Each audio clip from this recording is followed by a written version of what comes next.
Hi and welcome to 4.0. Today we are here to bring you some news and highlights on the latest game update.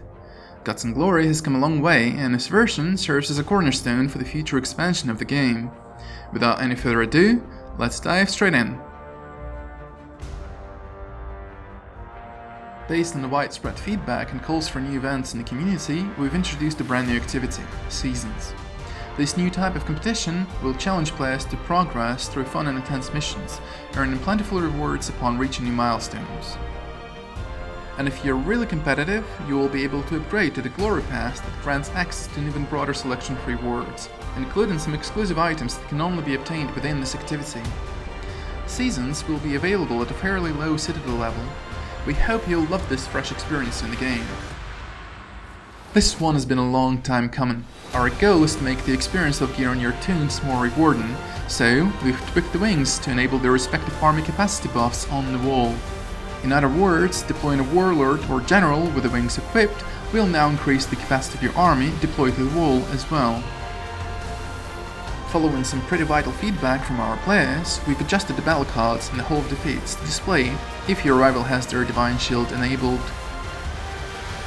We are simplifying interactions with accelerations, and as of this update, you will be able to see the total time of accelerations in all bundles and reward packages containing them.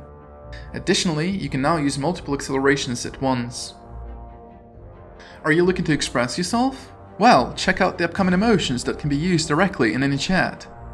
Emotion packs can be earned as a reward or obtained in a special shop. To kick it off, we are introducing 2 emotion packs with this very update. We've introduced several quality of life changes to various interface elements in the game.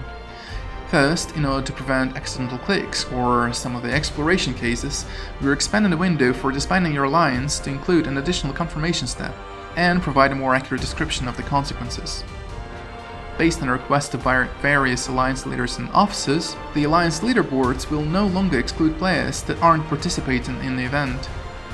Storage in the Forge is used far more often nowadays, and as of this update, we've expanded the information available in the storage when tapping on an item.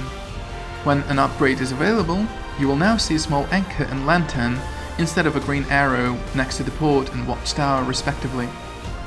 And finally, based on the player requests, we're also expanding a warning pop-up box for sending improved items in the port.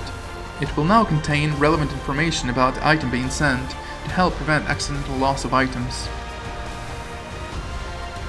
Let's now take a closer look at some of the miscellaneous changes introduced in this update.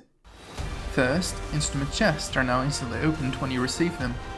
Simply put, the item will now function similar to the spheres of summoning to keep things balanced. At the same time, any chests accumulated previously will remain unopened until you decide to claim the instruments. Your VIP status can now be extended before it expires. Please note that when advancing to the next VIP level, you need to let your current VIP status expire at its old level, and then enable it again to bump it up to the next. And finally, the amount of points earned for sending each individual ship in the port has been lowered, together with the resources required to send each ship. Previously, higher level players used to get far ahead simply due to the sheer amount of resources loading into the ship, rendering lower level players useless in a trade mission event. As of now, newer players will be able to close the gap a little bit more, given that the points are earned mainly for the items loaded into its ship instead. Well, that's it for the 4.0 game update. Show us some love with thumbs and subs, click on the bell to be the first to learn about any new videos, and good luck in the fields of Gods and Glory!